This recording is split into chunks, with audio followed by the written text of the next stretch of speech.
Yes, Sembabule lyantonde tusimbudde. Leero katusuubire twakigenda tuyimirira mu kkubo lyaffe. Oli ku Yugi Update TV kusinzidde bango otuwuliriza gwomukwano gwange ali yampuliriza abali mu diaspora mbatumiddeko nnyo mbakulisaayo nnyo obwakedde. Olunaku eggulo kyabadde masavu nnyo mu bitundu ebya Gomba. Twalabye omukulembeze engeri gye yanyiniziddwamu kati soobere kati mmwe ab'e Sembabule lyantonde.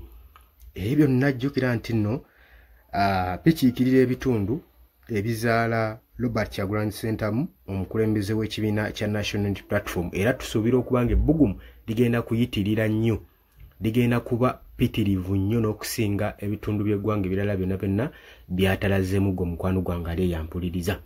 Kakati eggulo ebitongole ebya poliisi, amagye, UPDF, CFC bagezezaako okwatemptinga okublockinga omukulembeze w'ekibiina kya National Unity Platform obuteeyongerayo na mirimu gye. Bamutawaanyiza enfunda eziwerako n'oddala era ne kireetera ddire ku mirimu gye twabadde tugendako okubanga tubuulira abantu ekigambo ky'enkyukakyuka gw'omukwano gwange mpuliriza. Kakati leero tusuubira nti okusinziira ku poliisi kye yalabye namugi w'omuntu eyabadde ku makubo kyakulaze nti nno singa muvaayo weemuti ne mukolera wamu bukuyege ensonga muyinza okuba nga musobola ogikwasaganya ku mukwano gwange ali yampuliriza.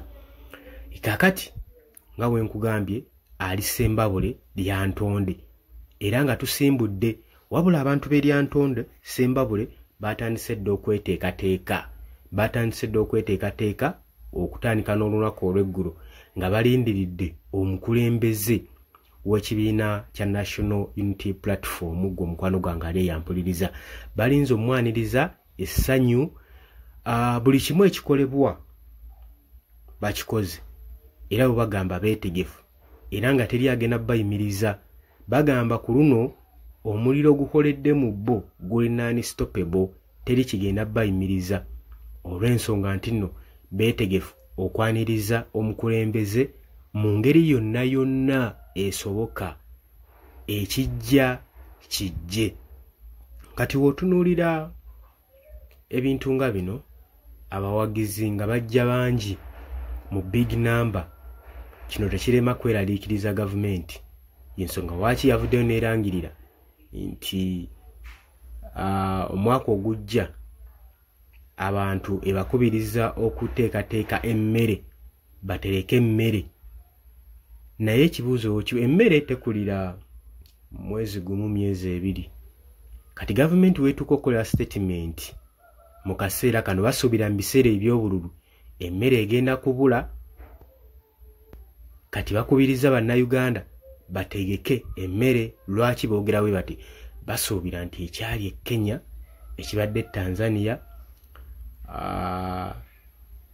ekiri mu mawanga ga Afrika agasinga obungi nga gavumenti zijja ziwunzikibwa, kino kyabeeraliikiriza nnyo era ne kibaleetera okubanga bagamba nti balisobola okwegumya naye ate ekintu ne kibava mu ngalo.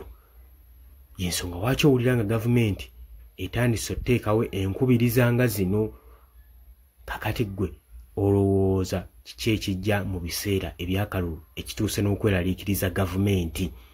Oli ku Yugi Update TV, sagala kwongerayo munzikirize mbakomye wano, naye abantu Sembabule lyantonde omukulembeze ajja.